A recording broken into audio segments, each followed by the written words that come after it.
Alarm NBA DFS show with John Impemba and James Grande.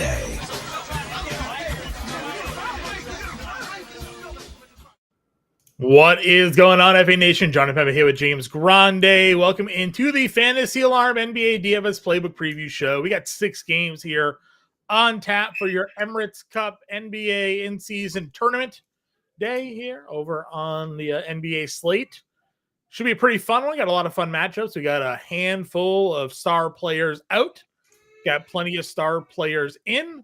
I did the playbook today. I went all over for you. We're still waiting on some news. No major news. Kind of got all the major news out of the way unless Luka ends up being a shocking out tonight. He did go through the morning workout.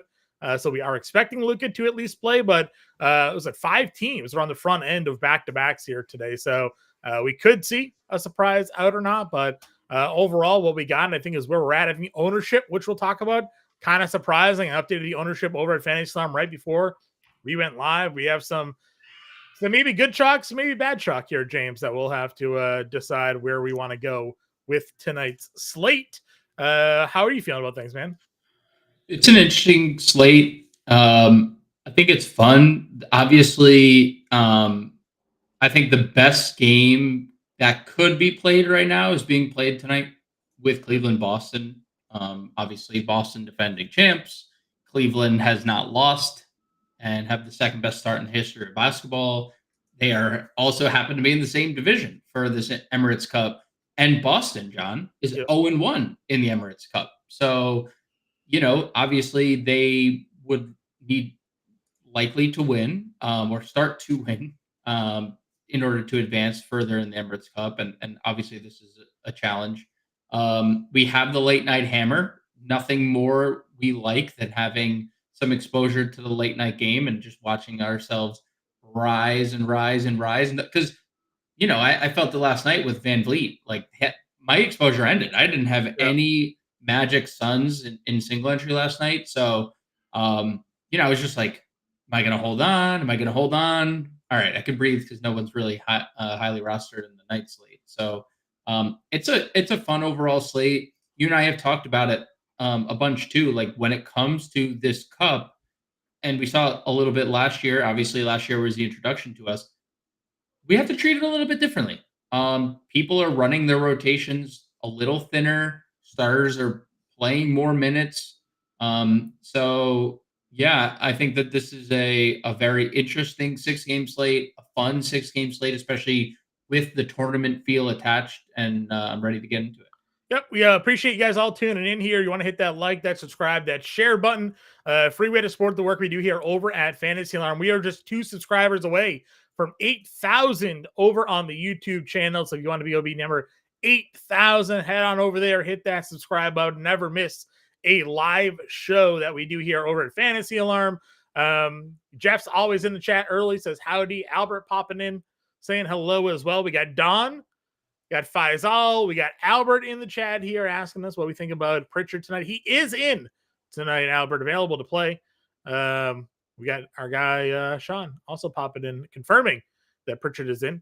Also want to let you guys all know, as Faisal pops in, I said McCain, not McCann, but that is fine. All of your ears deceive you from the morning show. Unbelievable. Definitely McCain. I see through you popping in. Our guy Bauer's in here. So if you guys have any questions, throw them in the chat. We're happy to help you guys out with your lineup builds, whether it's DraftKings, FanDuel, Grande did all your pick'em contests today, Underdog, Prize Pick, Sleeper. You get all those top plays over here today. So throw them in the chat. Get it with us here, and we're happy to help you guys hopefully make some money here tonight, on this fun 6th gamer. We'll start off at the point guard position as we do, position by position. We also make a lineup at the end of the show for those of you who are new, so stay till the end and see what we come out with for today's lineup. Luka Doncic is 11-2, as we said. We know he's not 100%. He's a guy that does often play through injuries. This is the front leg of a back-to-back, and Dallas is a big favorite here tonight. He did go through the morning shoot-around, so our expectations are that he will be active. You got him, you got SGA, and you got LaMelo Ball at $9,800. We talked about it this morning, where we wanted to go. For me, I still like LaMelo Ball. He was the cover of the preview show this morning. I think price per dollar, he's giving us very similar ceilings that the other guys have given us this year. And I think this is maybe a more competitive matchup for Charlotte as well. Yeah, I mean, LaMelo is obviously interesting, and again, John, nobody wants to play him, and um, that hasn't really paid off all too well. The fate of LaMelo Ball, it's not like he hasn't gone for 70 since the opener, right? But he has consistently lived in that 6+X return range, and obviously the price continues to ascend. And the minutes are great. We saw 35 minutes last in-season tournament game last week against the Magic on Tuesday. I mean, they put him back in the game down 30. So it looks like rookie head coach Charles Lee wants to advance or give themselves a chance to advance. So I like LaMelo Ball, but I won't say I'm not interested in like Luka or SGA. Luka is a little bit interesting to me because of who he is. He has had ownership on him all day long, right? Every ownership run that has been done, he's been pretty popular. We haven't gotten that like really one vintage Luka performance, and it does look like he is playing through, and he admitted it, like he's playing through a knee injury. That doesn't mean he can't be really productive, because when he's like labored, he's always just hanging around the rim for rebounds. He's always live for a triple double and just shooting a lot of threes. And there are times where he's just a laser from three. So I wouldn't say I'm not interested. I think 11.2 is probably the cheapest we're going to get him likely for the rest of the year. I doubt we get prices dipping back into the tens on Luka when he starts looking right and he gets past his knee injury. And I also wouldn't fade SGA. You know that like I am not one to sit here and like I will obviously acknowledge when spreads are double digits, and I will acknowledge when teams are obviously up against it, like the Spurs. They are up against it. No Wemby, possibly no Devin Vassell, hosting Oklahoma City. But it's a 10-point spread, and I don't know if, that is factoring into SGA only getting 15%. But, we say it all the time, lower owned stars, like he is lower owned than Luka. And I think that is incredibly interesting in a tournament, because I think we saw the last two times we've gotten full run out of SGA, 77 fantasy points and 58 fantasy points, right? So if the Spurs were to stay competitive in this game, and again, I'm not predicting that they wouldn't, who's to say SGA isn't go for another 40 piece and 60 plus fantasy points. So I'm interested in honestly all three, and I think all three have. Yeah, you mentioned obviously point spreads here. 6-game slate. We got 3 games that are basically double-digit point spreads. That's Pelicans, Dallas giving 12.5. Thunder, Spurs. Thunder are giving 9.5, and Utah, LA, Lakers are giving 10.5. And then you have the other 3 games, the first 3 games of the night here. Cavs, Celtics giving 5.5. Charlotte, Brooklyn giving 2.5, and Denver, Memphis giving 5.5 in that game. So your expected more competitive games are in the early part of the night, and then your projected blowout, less competitive games are on the second half of this slate. So you can build your lineups and see where the ownership is going, as you said. Very few going to SGA tonight. More are interested in the Lakers spend up plays this evening, and we'll talk about those as we come across it. Cameron wants to know on DraftKings contest, better to do single entry or multi-entry. I mean, Cameron, honestly, it all depends on sort of your bankroll preference. I mean, if you can build and put in multiple lineups to a tournament, it certainly helps you out because you can create your variants and the types of lineups and get the exposure to the different amounts of players that you want to play in. But then you're also risking yourself of going up against guys that are max entering 150 lineups, 20 lineups, whatever the maximum is. On smaller slates, they can get more combinations created in those max lineups as well. So, sometimes you do put yourself in a little bit of a negative EV if you go and put 3 lineups into 150 max or something like that. Whereas a single entry, it is your lineup versus their lineup. So you do have the advantage of just building a better lineup than somebody, not having to worry about, these computer algorithms necessarily all stacking against you, but it all depends on your preference. Payouts sometimes are a little bit less on the single entries as well. So if you're going for the big payouts, you kind of want those mass multi-entry tournaments there. I play a combination of both. I throw single entry lineups. I'll throw one lineup into a big contest. The other night, I played 3 lineups in 3 smaller contests. It all depends on your preference there. So, but like you said, no one's really paying the top guys. I'm very weary, obviously, on Luka because this is the front end of a back-to-back. If they go out and go up 15, this could very be a spot where they just sit him because he's not 100%, right? And they just don't need to. It is the cup, though. It is the cup. It is the cup. But they need him for the real cup at the end of the year and not the. No, they're not winning that one. So this is the one that they. Working our way down into the mid tier. We'll talk about some of these other guys at shooting guard, but Jamal Murray is $8,300. And we talked about this on the show. Nobody's numbers actually look great without Jokic on the floor. If you just go look at like usage rates and all, like everything's kind of down for a lot of these players. So it's hard to really get a read on them. But Murray obviously would be someone you'd take a look at here. $8,300. Darius Garland, $7,700. Somebody in the mid tier. You get Derek White, Brandon Boston. So ownership earlier today was going to Schroeder. What are your thoughts? I think I had this opinion the other day, and I usually have this opinion, especially when a team faces one another and then they run it right back. And that's what we have with Denver and Memphis. No one's going to really play Denver outside of Dario Saric. Just given how much they struggled, and Julian Strother, like the value in that game. Like nobody's going to click on Jamal Murray like they've been clicking on Jamal Murray, right? He's more expensive. He hasn't really paid off. Michael Porter was terrible the other day. No one's playing him. And you see that and you're like, oh, I can't play. We just saw this matchup. Of course, they're not going to be great.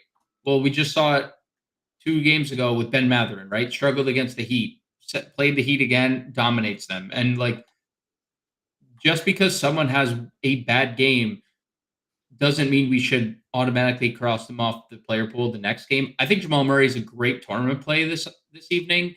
We've talked about how much, Nikola Jokic does everything for this team. And Jamal Murray has done so much peripherally when you look at the last 2 games without Jokic. The minutes have been great. The rebounds have been great for a point guard. The assists have been great. The steals have been great, right? He just hasn't made shots.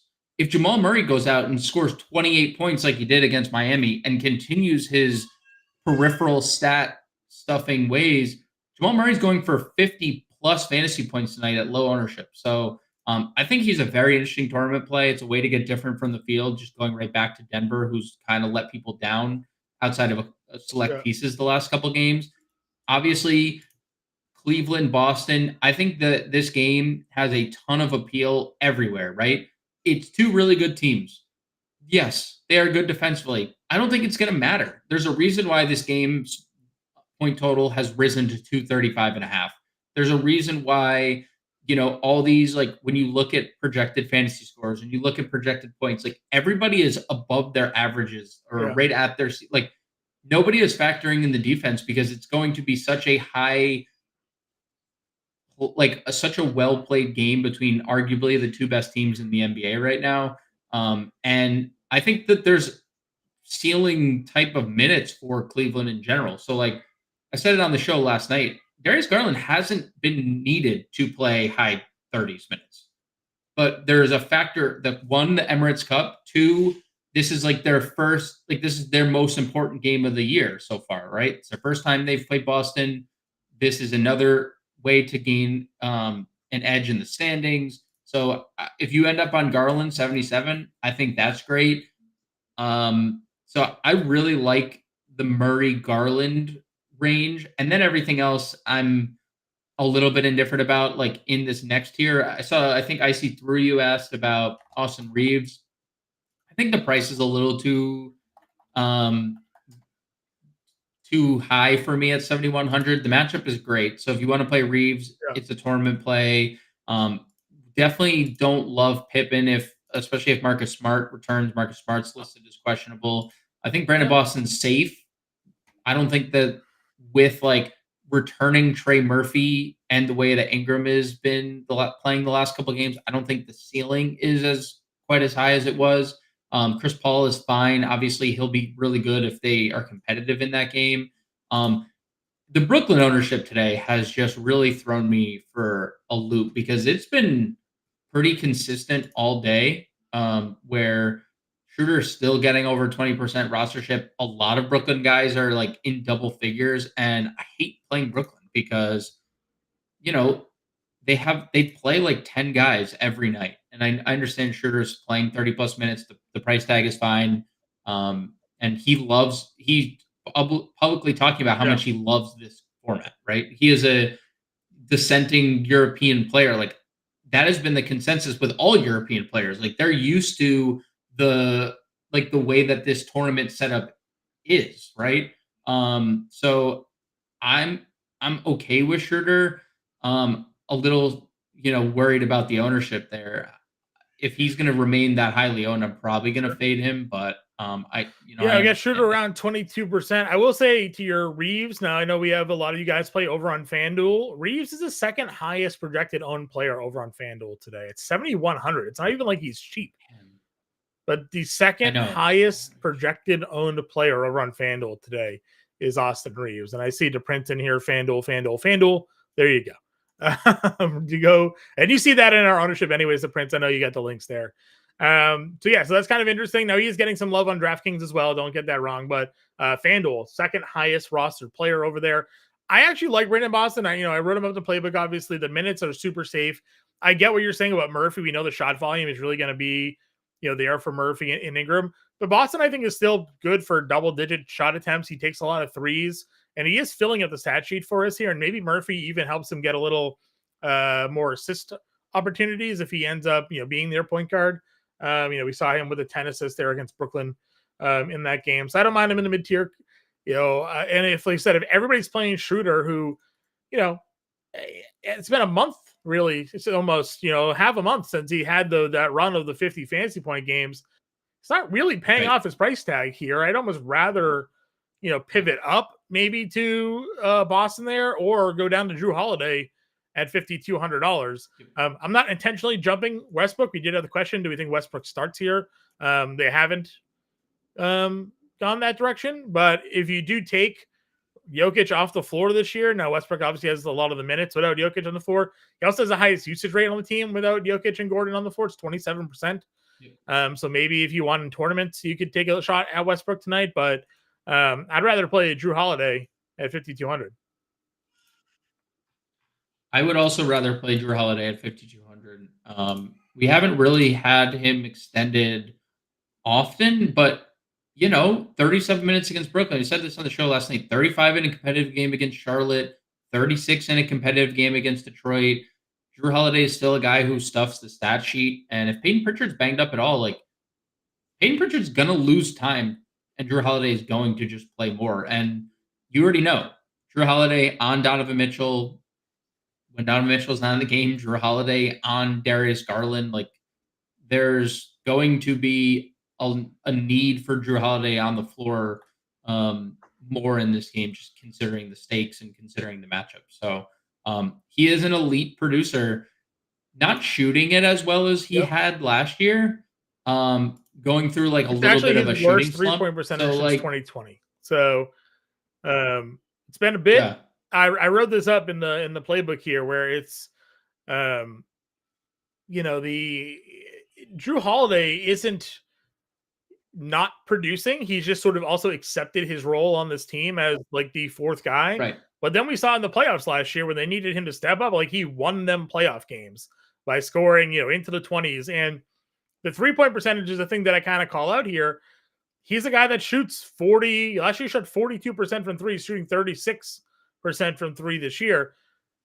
He's giving you 25, 28 fantasy points. We're going 0 for 6, 0 for 4. If he starts shooting 40% from three starting tonight at that volume, then you're going to get 30 plus fantasy points out of him and maybe a little bit more, in that direction. So not only to mention Cleveland's a really good defensive team. I mentioned, in my Tatum write-up, Evan Mobley is going to be on Jason Tatum in this game. He's a defensive of the year candidate. They could look for Drew Holiday to take more of an offensive game or Derek White take more of an offensive game tonight with Tatum being the facilitator. Like if this is a 10 assist Tatum game, I wouldn't be stunned by that. So I like Holiday a lot at 52 because you only need 25 as it is, 26 as it is on DraftKings. They get you the 5x return and baseline on bad shooting. He's been getting you that for the most part. So I do think the ceiling's pretty good here for Jrue Holiday at 5,200. Excuse me, Jalen Noel. Now, won't play 35 minutes to Trey Murphy back, but he should settle into the mid-20s. I think if you wanted to take a shot there at 45 for some value, you certainly can. We talked Ty Jerome a little bit this morning. If guys end up being ruled out for Cleveland, there's a path for him. And then Cason Wallace is getting ownership love tonight. We talked Wallace. He's been playing minutes. He is not a great shooter. The volume shooting isn't really been there, but if this ends up being a blowout, there could be just more run for him in those situations. Cason Wallace always gets ownership. People love playing Cason Wallace.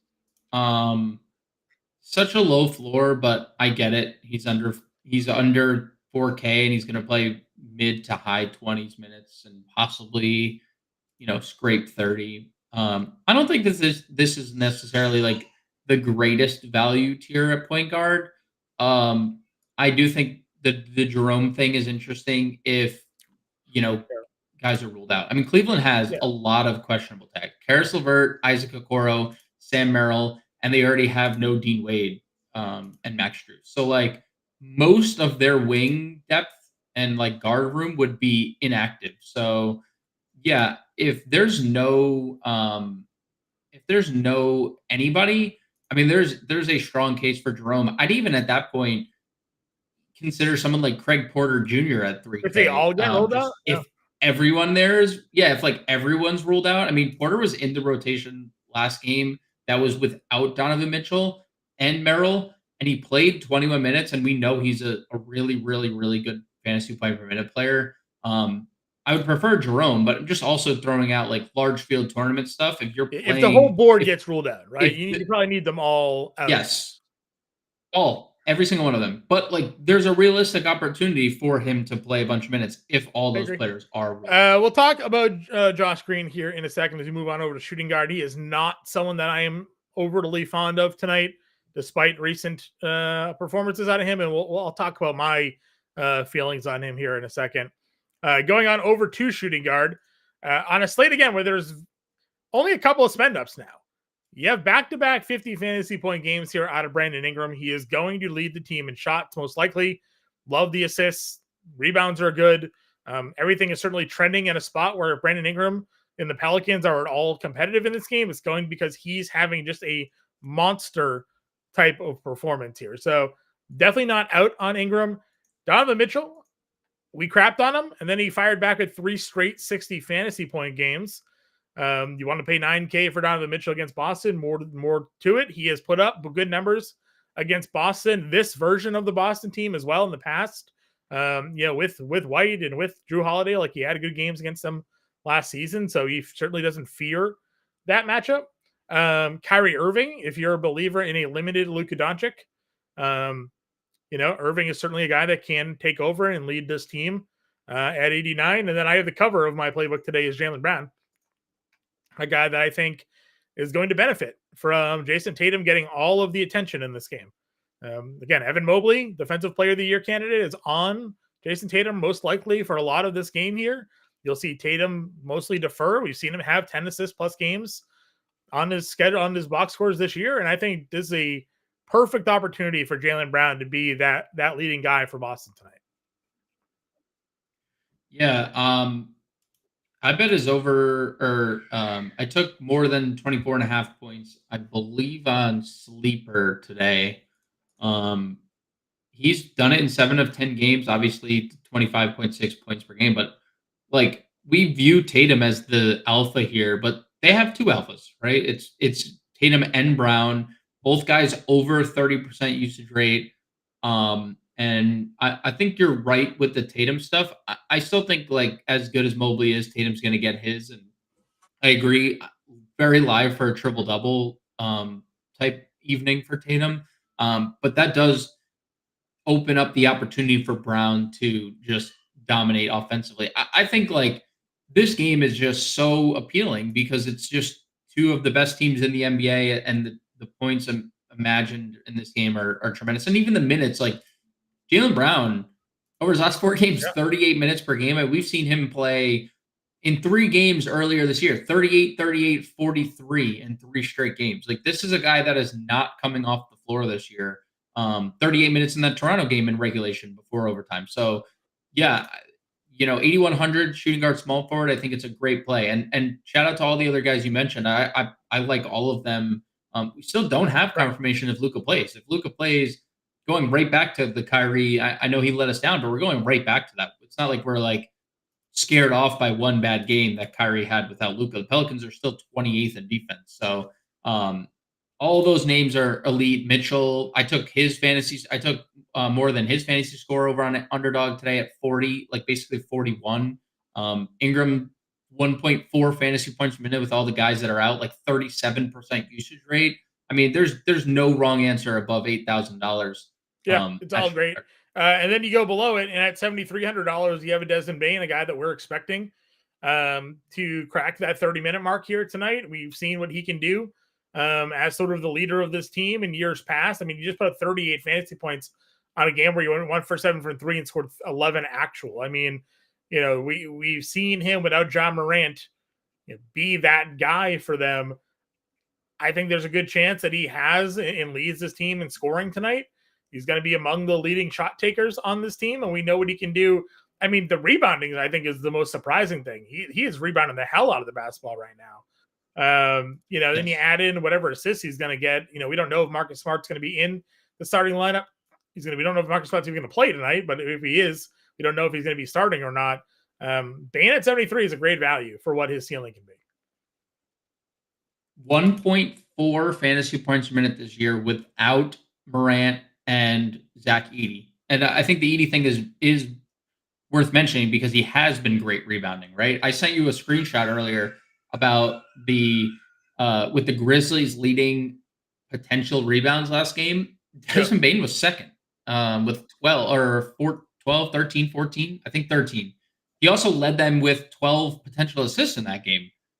And you factor in the 1 for 7 from 3, he's a great shooter. So yeah, I think that there is a really high ceiling. And if you remember, they played the Lakers? No, the Warriors the other day in the in-season tournament, and they were losing big. And Taylor Jenkins put the starters back on the floor late in that game because we've talked about it. Point differential matters when there's tie records and so on and so forth. So Taylor Jenkins is going to play his guys in this game. Jaren Jackson and Desmond Bane are going to play big minutes regardless of scenario. I think Desmond Bane breaks well into the 30s here. And we saw it. Even if he doesn't get well into the 30s and it's 31, 32, 33, there's a legit ceiling on this guy who, has consistently put up big numbers. Because we've had a large sample without Morant over the last couple of years.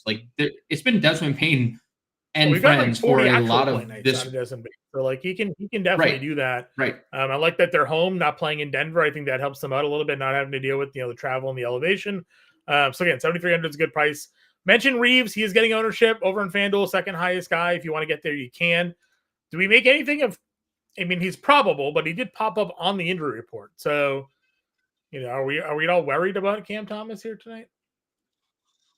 I mean, there's an issue. I think it's interesting. Dorian Finney-Smith available as of 2 minutes ago, and Cam, right? Nothing on Cam. Obviously, again, he sounds like it's not an issue, but you start talking about the back and tightness. Is that getting better over the day? I guess there's obviously ways he's going to stretch it out and could be a Lloyd Martin thing all over again. He plays a half and he doesn't come back up. Tightens up. Right. So something to certainly worry about there with Cam Thomas, I think. Brandon Miller, someone that we talked about.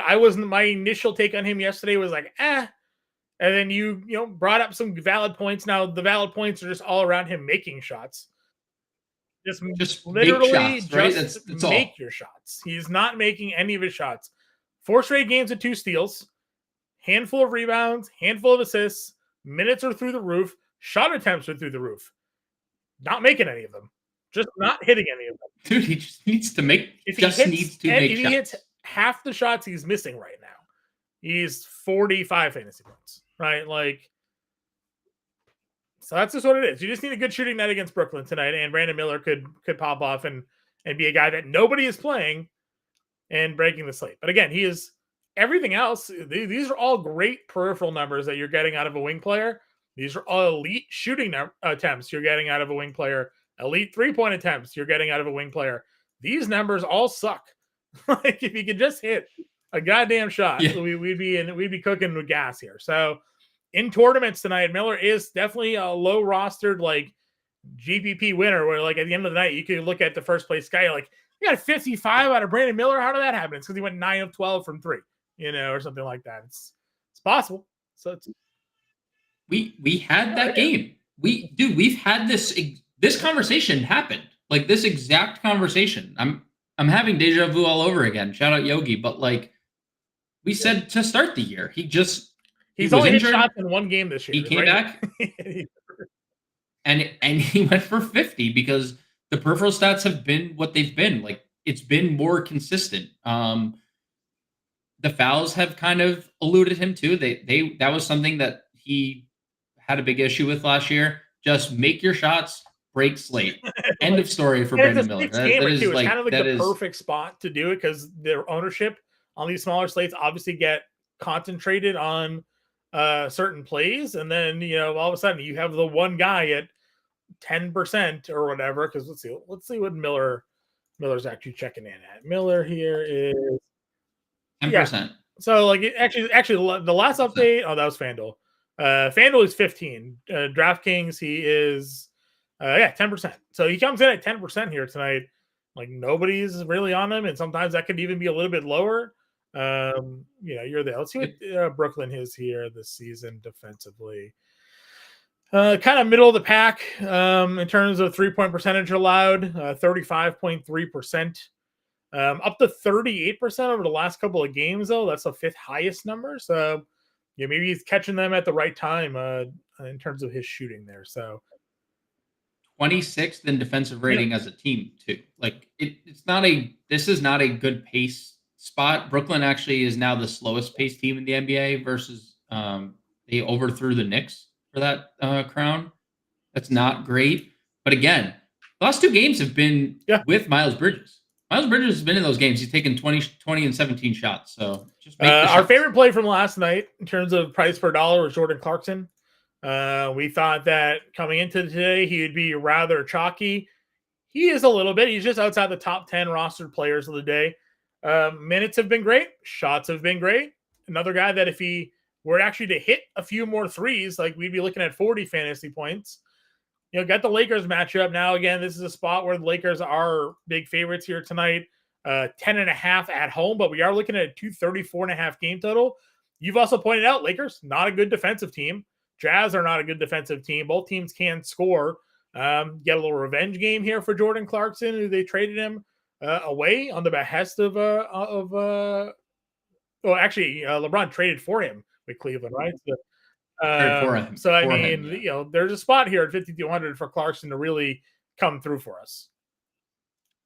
I think there was like public tampering in that. Yeah, like, he was like, he fired all of the Cavs and traded for all of the Lakers he wanted. Yeah. Yeah. I mean, I think like where the minutes were earlier in the year isn't reflective now, because we're now seeing like people playing different positions, right? Like, there's no Walker Kessler, there's no Taylor Hendricks. Those were 2 starters earlier in the year. Hendricks, obviously, with the gruesome injury. Kessler's missed a bunch of games in a row. And now we're getting 30 plus minutes a night out of Clarkson off the bench. Leads the team in usage, is second on the team in fantasy points per minute. There's nothing more you'd want from a $5,200 player in this game environment. I'm shocked. I know I'm not like saying that he's not popular, because you said it. He's top 10 in pace or in ownership, but like bottom 5 defense he's going up against. He's going to play 30 minutes. He is the essentially a 30% usage player. I'm locking and loading all Jordan Clarkson. And the best part is, like, we talked about the late night exposure. If you aren't getting to Lakers, or you aren't, like, for whatever reason, and you just are getting to Clarkson, like, that's your that's perfect exposure because obviously like Cleveland Boston is really appealing, and there's going to be other spend ups like Luca that are really chalky. So if you don't get to the Lakers, having Jordan Clarkson as your late exposure, right? It's not going to feel too bad at $5,200. That is a misprice that I will take advantage of until he's $6,000 plus dollars. As long as he's under 6,000, I'm going to keep 100% there. Let's see. Where are we going for value at shooting guard tonight for you here? I mean, if the sell sits, it's the Spurs. Like, it's Stephon Castle, Julian Champagnie. Those guys would be really appealing. Champagnie obviously hasn't been great, like super consistent, but hasn't really shown a ceiling. Stephon Castle has flashed like a pretty nice ceiling during this like recent stretch. I mean, 4 of the last 5 games, he's given us at least 25 fantasy points. We're going to see him start. And obviously, if there's no Vassell, like we could see a 33, 35 minute ceiling. So $4,900 for Stephon Castle, I think is really interesting. 48 for Lou Dort. I don't want to keep like harping on it, but Lou Dort offense season is here for him. He has been really good for them. The 3-point shot is falling. 45% from 3 for Lou Dort. Salute to him. So I like Dort. I like Castle. I want the people to hear your take on Dalton Knecht because we had a lengthy discussion for those that didn't tune into the pre-show. And for those that are new here, welcome. Hi, we do a pre-show Monday through Friday. And you can catch that the night before or, throughout the day with your hot coffee, with not your iced coffee, whatever you prefer. But we had a lengthy discussion about Dalton Knecht not rostered. Yeah. I think it is Rui contingent there, I think. But like again, the conversation stemmed from like where we thought the minutes would come. Obviously, Rui Hachimura has been out of the lineup. Dalton Knecht has been in the lineup and he's been playing a lot of minutes. He's been very productive, obviously, in those minutes. The Lakers have won all 3 games in which we've seen Dalton Knecht playing these minutes. He's averaging 20 actual a game in the 3 games. Now, obviously, one's the outlier, the 27, but 27, 14, and 19. The 3-point shooting has been on point. He went 5 for 5 and then 5 for 10 the other night. And my thoughts initially were just like, why would Redick take this kid out of the lineup when this is the style of basketball he wants to play? He's talked about it. He wants them shooting more threes. He wants them playing at a quicker pace. This is the player that they drafted, the style of play that Redick wants to play. And yet we look at projections and the ownership projections are where they're at today because they only have him projected for 16 minutes, right? Like it's like they're not really projecting him to be on the floor. If they projected him to be at 30 minutes tonight, he would probably be one of the highest rostered players on the entire slate. This is a 10:30 game. We're not going to know. We probably won't know whether or not Hachimura is in or out until all the other games are locked here. So it's more so a multi-entry tournament play tonight. Dalton Knecht could come in that game and he could just outplay the rotation of minutes that they have out there because of how good he's been. Redick could be like, this is working. LeBron, you're playing the 4 tonight. Dalton, you're playing the 3, and let's go. And they run that rotation out there. Again, we have a lot of uncertainty because we don't know what they're going to do when they're fully healthy. But what they're doing right now is working. It's Memphis, San Antonio, and New Orleans. They had no problems winning basketball games with the way this is going. We're also looking at an 11.5 point spread. Who's to say Dalton Knecht doesn't play all the fourth quarter of this game because they're no. 20. Emirates Cup champions will not be resting their starters in the fourth quarter. Never know. So I have some interest in Dalton Knecht here because of how well he's playing and just my feelings on Redick. I don't know if it's going to come true. There's nothing to really back up the basis outside of their current rotation with Hachimura out. Hachimura comes back in and he's starting. You can't really trust Dalton Knecht to play more than the 15 to 20 minutes he was playing before, but he's looked damn good. And this is the type of play that Redick has said he wants to play. He wants to shoot more threes. He wants spacing. He wants to play quicker. Dalton Knecht does all of those things for this team. So, I think it could be a fit. Any interest in Clay tonight? 3-point shooters against the Pelicans. I mean, You can always play in a tournament, right? You can. I'm just playing Clarkson. Yeah. $100 more. Pivot off. It's just a pivot off Clarkson. Yeah. And honestly, I might just pivot down to Castle and just or Dort even. Like I don't have much of Clay, but I get what you're talking about, Warren. I think it could be a spot, especially if you think. I mean, if Luka's out, I'd have maybe a little bit more interest. He took 11 shots. He just only went 1 for 11 in those games. So I mean, he's just what he is. He can make a lot of shots, and like he was fine here. He's fine. 5,100, like fine. Okay. And then let's get to Green because we had a question on it. Where is he? Is he 30 something here? Where is Green? Is he small forward only? Yeah, he's small forward, power forward. Okay, I thought he was a shooting guy. All right, well, we'll talk about Green since I pulled him up anyways. We're going to small forward as it is. He has hit every shot, pretty much. Yeah. He needs to continue to go 6 for 8, 5 of 8. He took 1 shot in 29 minutes. He took 3 shots in 27 minutes before that. I don't know. There's a super small floor, low floor for this guy. We've seen it. He had 3 games of, single-digit fantasy points. 26 minutes, 8. 24 minutes, 3 fantasy points. You don't want that stress in your life. You don't want a low-volume shooter that needs to be perfect, even at 3,500. Yeah, I think the field has made a decision, right? They would rather play $3,600 Julian Strother at small forward. He has multi-position eligibility, but small forward, yeah. Knowing that he is going to come off the bench and shoot. Like there is undoubtedly the green light with this kid, and he has shown that since last year.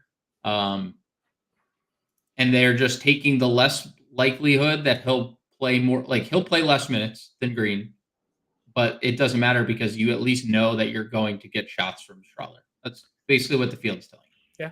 And I mean, like, we assume he'll play less minutes than Green, but there's no guarantee Green plays the minutes he's played the last. He needs to make sure.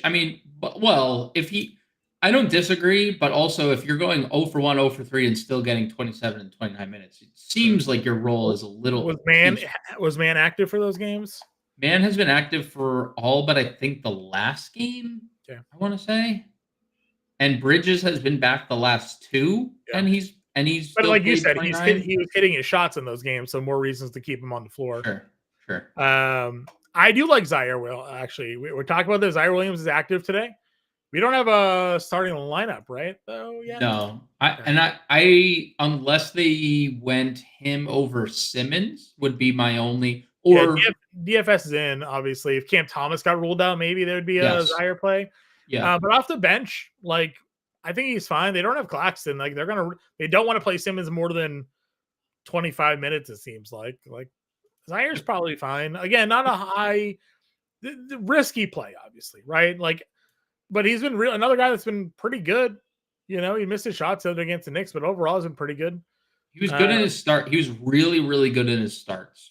Yeah, I feel like if he were in the starting lineup, I'd obviously feel way better about it. I mean, me in the field, I'm just eating the chalk. We talk good chalk, bad chalk.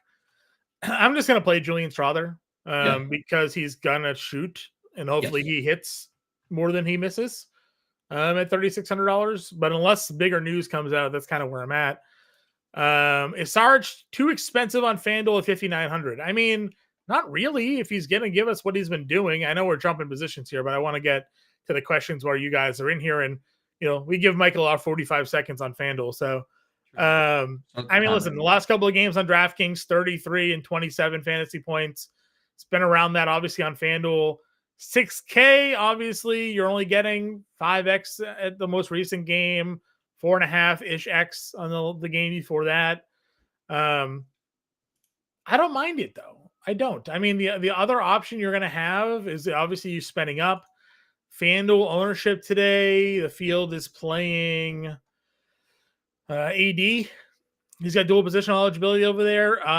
We'll talk about Brandon Clark. You can play Brandon Clark tonight on FanDuel if you wanted to. Zach Collins is a similar price tag as Saric. So, there's no like perfect answer, I don't think, over there on FanDuel today in the mid tier, but I don't mind Saric, honestly. So if you want to get there, you can. Obviously on FanDuel, DraftKings rather, he's far more popular. Let's go on over to small forward here. The top of the small forward position. We already touched on the values. Yeah, top of the small forward position. Tatum and LeBron, your top two guys. They also have power forward eligibility. I am playing LeBron in my lineups that I've built tonight.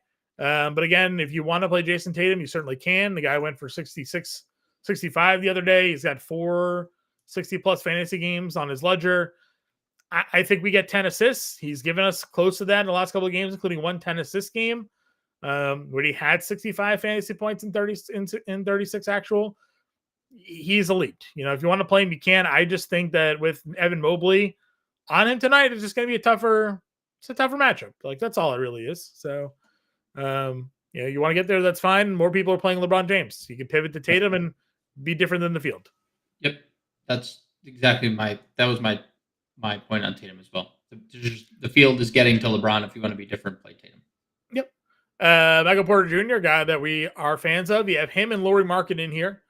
MPJ, another guy that we know will shoot, can score, can rebound, can give you some defensive stats. It's a good price tag. It's a decent matchup. He's going to be end up against Jaren Jackson Jr. for a lot of this game, so you do have to at least consider that aspect of it. And then Lauri, the Lakers, as you talked about, Lakers not a great defensive team. I still worry a little bit because we haven't really gotten like ceiling performances out of Lauri. You're basically just getting, you're not even getting 5x on his average on the year, right? He's averaging 30 fantasy points and he's 7K. Like, that's 4.5. 2 games left with injury, though, to be fair to him. He's left 2 games with injury. That's true. Again, I'm not really getting to Lauri. I'd rather play Porter Jr. there. Murphy's where the chalk is today, $5,600. 30 minutes in the last game, 7 of 15 shooting, 33 fantasy points. Probably plays more than 30 minutes tonight. Going to be among the leaders in scoring and shot attempts. Yeah, and he's just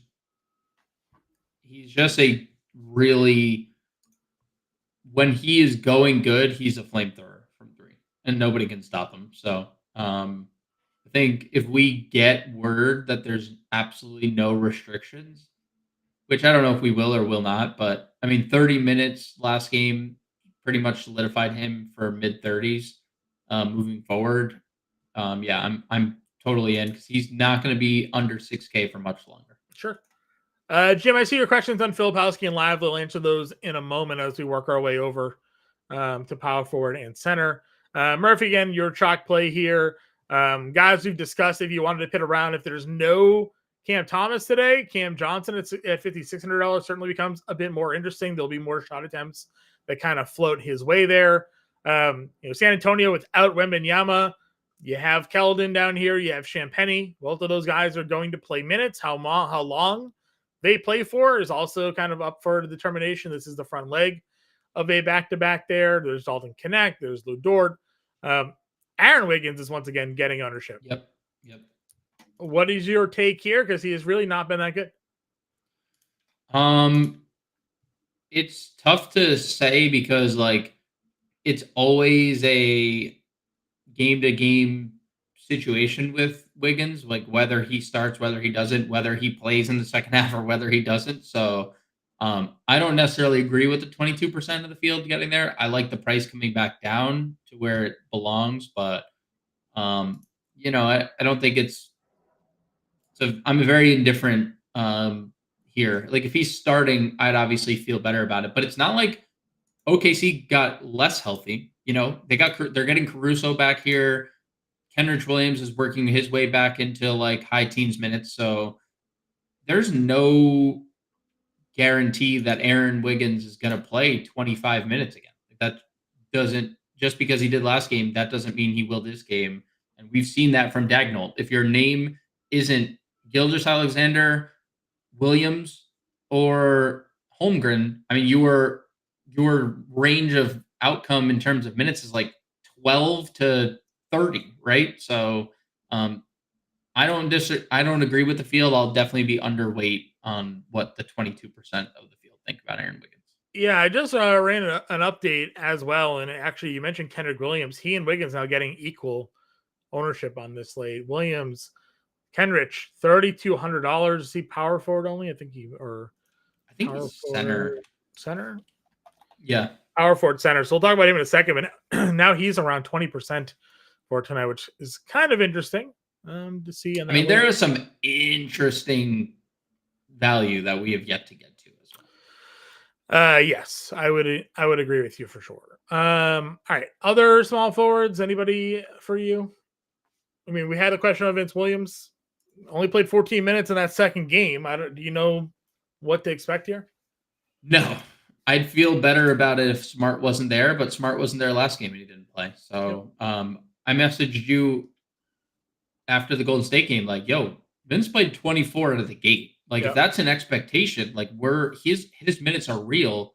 But it's just hard to predict, obviously. We're 2 games in and there's a 10-minute there's a 10-minute gap between the first and second game. One was a 15-point game and one was a 5-point game. Maybe that had a little bit to do with it. Yeah, but the Golden State game wasn't close. It got close at the end because they put their starters back in, and Golden State didn't. And then Denver was close. It got close in the fourth quarter, and Memphis went back to Desmond Bane and Jaren Jackson stuff. He played small spurts in every quarter, but that was it. He closed the third, opened the fourth for like his longest stretch of the game. Played like 5 minutes there. But yeah, that's about it. Played 4 minutes in the first, played 4 minutes in the second, played the final 2 minutes, 3 minutes of the third, and then the first 3 minutes of the fourth. I don't think Memphis has literally 12 guys that they can play, right? They played Kennard 20 plus minutes last game. They're still starting Jalen Wells. They gave him 26 minutes. Santi basically fell out of the rotation. Aldama played 20, or Laravia played 20 minutes. Like, it's just hard to predict anything Memphis outside of like their top couple guys. Agreed. Power forward, Jaren Jackson Jr. Here. $7,900. Evan Mobley also $7,900. We obviously know what Triple J can do, both defensively and offensively. The blocks are coming back. He's gotten steals. The rebounds actually are kind of higher than we've seen from him in recent seasons. The guy felt like he was turning into a Brook Lopez light, just allergic to rebound.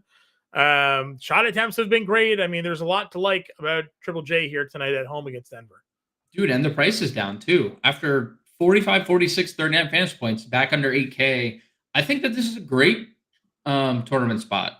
Him and Desmond Bane are like the two clear leading candidates in terms of usage and fantasy points per minute when there's no John Morant on the floor. And no Zach Edey, I think, does matter. I know, like, no Zach Edey, people immediately pivot to like, oh, who are the other value plays we need to get to? But sometimes it's as simple as like, no, the 7-2 guys off the floor and then the other big guy that they have on the floor will also benefit, right? So I do think that there's some more rebounding upside for Jaren Jackson in this game, as well as obviously the usage rate is going to be what it's going to be for him. So, yeah, I think he's an elite tournament play. And Memphis is just kind of, hey, guys, we're pretty good. But no one's playing us tonight. And no one touched him, I know. 33 minutes. Again, I said it 4 times already, but in that Golden State game, they were losing by a lot, and they put Jaren Jackson back on the floor late in that game, and he scored a ton of fantasy points late in that game because, again, Emirates Cup and the way that things work with the tiebreakers, they only lost by 5. Looks like a close game. It really wasn't. So I think Triple J is an excellent tournament play. And like you're looking at it. We just saw this matchup be at 39 fantasy points. So right. Definitely a good spot for him. Then again, you get Mobley here. We've talked about like not being able to figure out which Cav front court guy to play on a given night. Against Brooklyn, he went for 54. He's kind of hung around some lower production of late.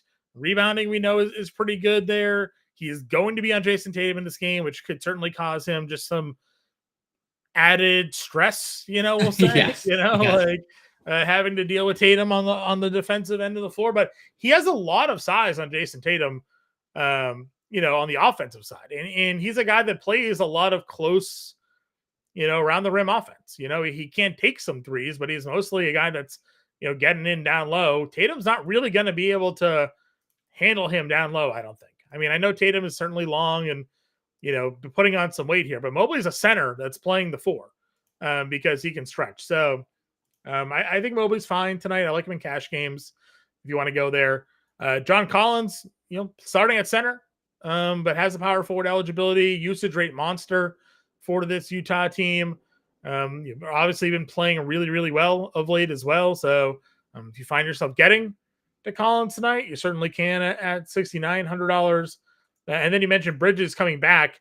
27 minutes in those two games, 49 and 35 fantasy points before getting hurt. He had 39. So he's just kind of like on a 3-game run now of putting up some pretty elite fantasy numbers. And this was the player that he was at the end and basically the second half of last year when there was him by himself and they were playing him at the 5 because they didn't have anybody else on the team. Really, it was Brandon Miller and Miles Bridges, and Bridges was putting up 40, 50 fantasy point games here. Brooklyn's going to play a small ball team tonight because they don't have Nick Claxton. Yep. I think I know Brooklyn can play. They have guys that we consider to be decent defenders, but as you said, Brooklyn's not like up there in defensive efficiency. Would you say they're 23rd in defensive rating, something like that? So I think Bridges at $6,300 is a pretty good spot for us here tonight. 26th in defensive rating. Yeah, 26. So even worse. Yeah, I mean, I'm hoping we get like sound from head coach Charles Lee about the minutes before we go into the slate, because obviously it hasn't mattered over the last couple of games, but it does matter if he's not going to go 19, 8, 8, 1, and 2 in 27 minutes, right? Which is like crazy high production with the team that has Brandon Miller, who obviously, if he makes shots, the ball will find more, and LaMelo always has the ball. So, it is just worth mentioning. I would like to hear the minutes, or if there is a type of, because if there's no restriction, then obviously he should be over $1,000 more. And that's just, he was 68 before the injury, 65 even last slate. He goes for 49, and they drop him down $200 here tonight. So again, another tournament play. I think both Charlotte guys are big tournament plays here tonight. So, agreed. Can certainly happen there. We talked Murphy already. Do you like, Peyton Watson, 56, PJ Washington, 55? We have the Filipowski question. He's 5K, has been, in their rotation and putting up some decent fantasy production for the price. What are your thoughts as we work our way down power forward here? I think Peyton Watson's too expensive, but if you want to get there, he's fine. PJ, we saw without Luka what he can look like. With Luka, he stands in the corner and shoots threes. So, when he makes those threes, he has a ceiling, like we saw in the playoff series last year. Indifferent if Luka plays, I'd like him more if Luka doesn't. Then I think the conversation between him and Trey Murphy is very interesting, right? Because Trey Murphy's I think at that point, you just play them both. Yeah, right. But like I'm saying, if you had like one roster spot left, then I think the conversation becomes much more interesting than it would it be right now. And then the Filipowski thing is, he's fine. He didn't play a lot. He didn't play, like, I was just looking at the rotations. He didn't play any fourth quarter minutes. They played Keontae George and Isaiah Collier the final quarter. Keontae George played the final 19 minutes of the game, but Collier played the whole fourth quarter as well. So that's just what Will Hardy does. And it's random. Filipowski played well. 21 fantasy points in 23 minutes, and he doesn't play the fourth quarter. So here we go. Okoro out. LeVert out. Merrill in. Oh my God. For Cleveland here. Oh man. So it just brings you to the starting lineup. Let's talk starters, right? It's Georgia. It's going to be, my guess would be Niang would be their starter, because unless it's Merrill, but I think they like bringing Merrill off the bench. So Mitchell, Garland, Niang, Mobley, Allen would be my guess, unless they didn't want to go like big, but I don't think you can play any of those guys now, though. Any of the backups. No, because you wanted the Merrill piece to be out as well. But even I don't even know if we could trust Niang, honestly, with Merrill in. I know. I don't disagree. I'll say this: if Sam Merrill starts $3,200, if he's your third starter, what's your thoughts there? Like if he's starting I small think forward, will play him. I just don't think there's a guarantee that he plays the minutes you want him to play. he's missed 8 days, right? He hasn't played since the 11th. I just don't think they have a guy that's going to guard Jaylen Brown. Or I don't they're going to have disagree. to pull. Who do they pull? What do they do? Without a Coro, what do they do defensively? I told you it's they're going to put Niang to pester whoever they want him to pester. Whether it's get under Jaylen Brown's skin, whether it's get under Tatum's skin, he's going to get under someone's skin. That's just what Georges Niang does. So I think the answer is Niang for me. Jaylen Brown's going to put Georges Niang on a basketball.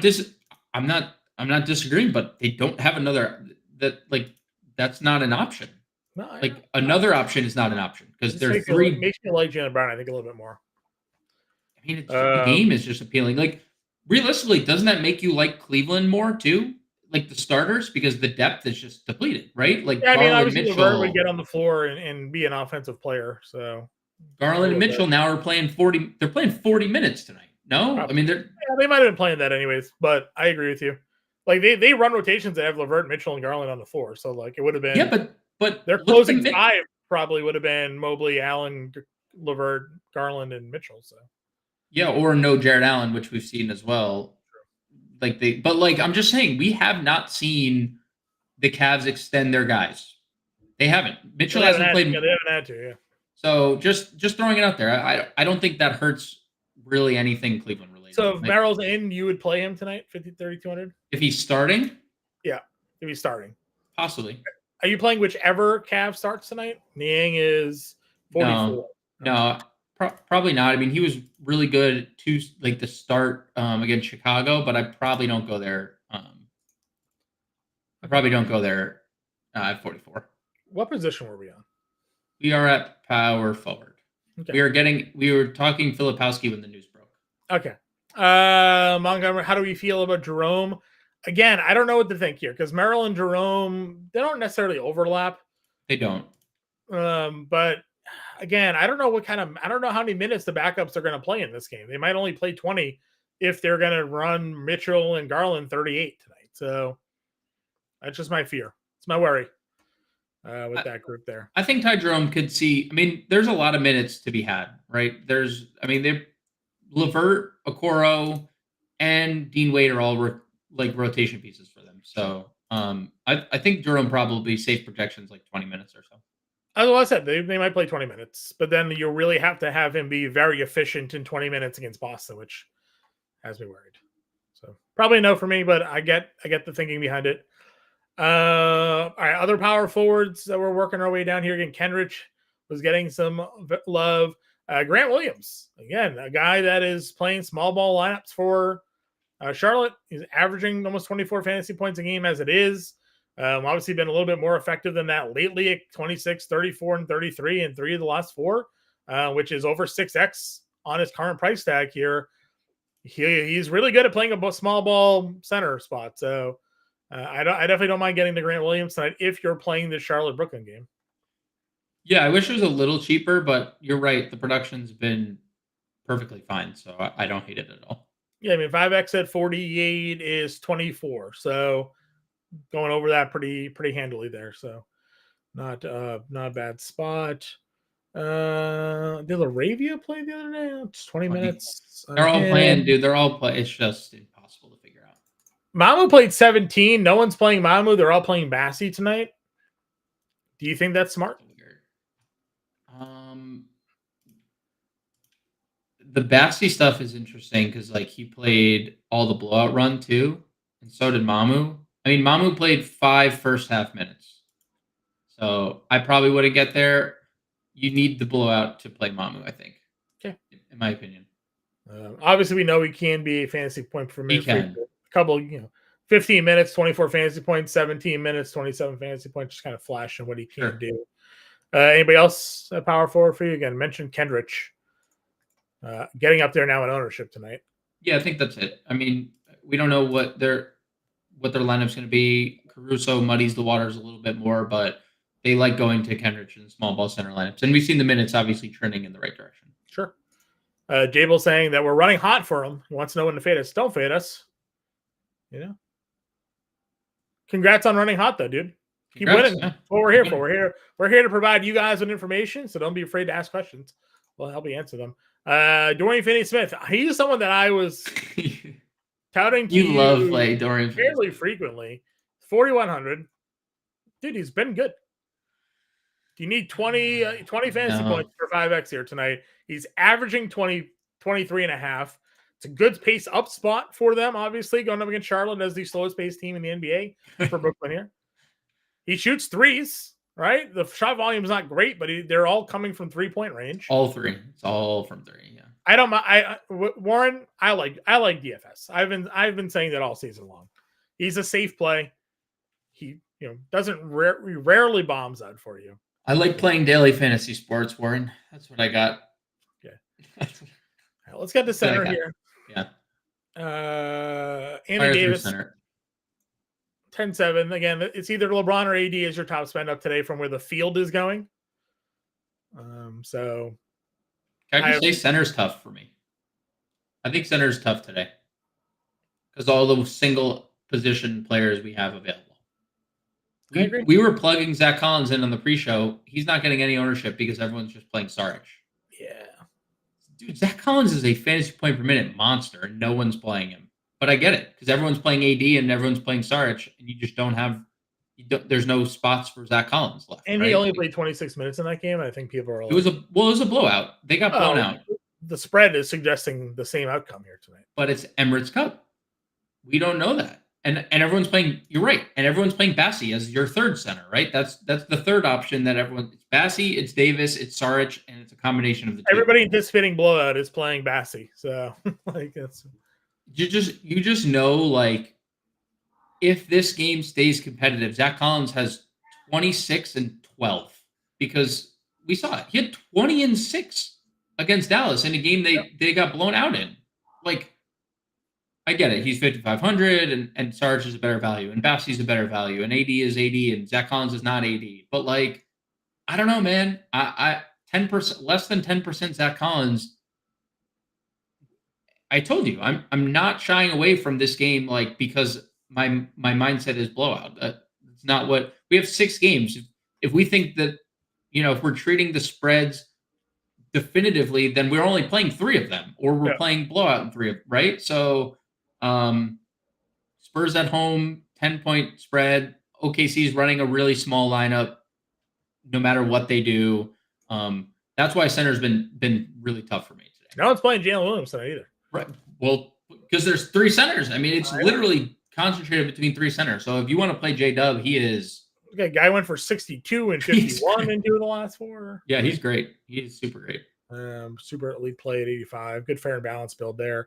Again, Jared Allen's had big games against Boston in the past. I mean, Al Horford's obviously there, but Al Horford is another year older. Jared Allen, last 2 games for him, monster performances, 51 and 44. He's going to rebound. He's going to score around the rim. He's going to get offensive rebound putbacks. That's exactly what he does. Block some shots. I like him. I like the price. I think we are bullish on this game as a stack in general. Then you get the wall of red with everybody being ruled out. You got Misi at 5K. Al Horford, I think, is actually fine tonight at $4,800 if you want to play him. The whole field is playing Dario Saric at $4,700.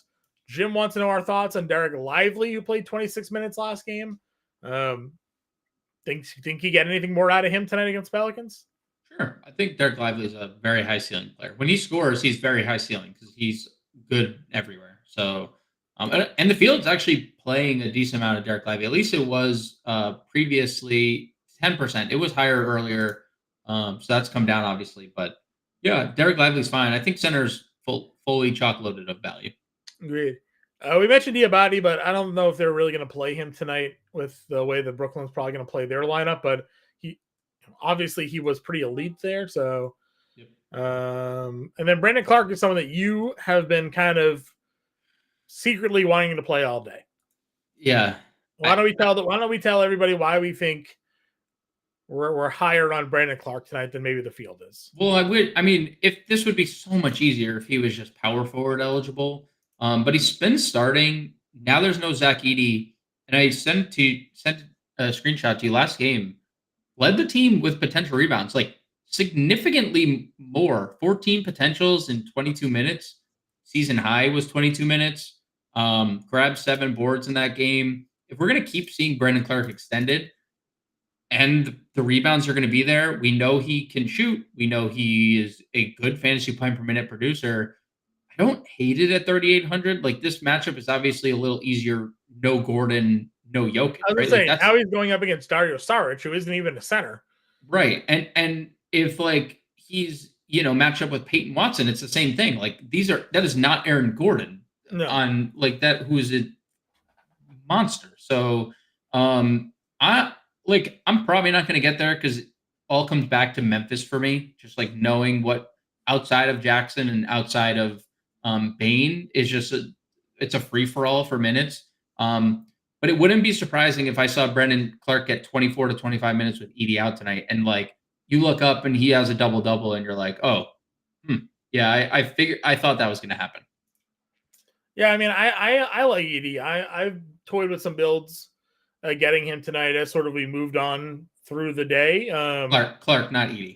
Sorry, Clark. Yeah, playing Clark more with some builds as we've kind of moved on through the day, because we've seen him also have big games before. Right. Be a high fantasy point per minute player. The rebounds, as you mentioned, he had 14 rebound chances in that game. He had grabbed 7 of them. $3,800. You're looking at for value. Like, I'd rather play Clark than Bassey, who's down here at $3,400. Same. So that's kind of where I'm kind of feeling on that. So, what do we think? Jalen Noel, value guard. Yeah, Matt, we talked about this one a little bit. Obviously, Trey Murphy's coming back tonight, so he's probably not going to play 35 minutes. Probably settles in more so what he was playing the last couple of games prior, a 26-minute range. He's fine. He can be an offensive player. He can shoot. Might get around double-digit shot attempts here tonight, but not like my favorite value play at the guard position. But I'm fine getting there if you plug him in your lineup because he fits your builds. So no difference of opinion. All right, let's start our builds here. I think we're going Clarkson, right? Clarkson shooting guard. Yeah, Clarkson. Sarge Clarkson. And then you said you wanted to play LeBron, so yeah. I also don't hate. I want to see if we can do LeBron. I mean, I know we can because I say maybe. Yeah. Well, don't. Yeah. Clarkson, Brown, James, Sarge. Kind of looks like a good core to start lineup builds with. Let's see. What other value do we want to maybe take a look at here? I mean, Drew, if you want more exposure to that game. Get Strother, 36. Strother is a solid value at $3,600. The field's playing Schroeder. I mean, do you play the field? No, I'm against the field there. Okay. I said it earlier too. Like, if that was going to be the case, I'd probably like Cam Thomas too. Is just probably need Trey Murphy with the chalk. Yeah, I like Trey Murphy. You did Clark at Utah. Like, this is a 9K. Donovan Mitchell. Get your dude. I do think that Cleveland is that game in general is a great play. So there you go. Example lineup. Mitchell, Clarkson, Brown, James, Saric, Strother, Murphy, Clark. No dollars left over for this game here.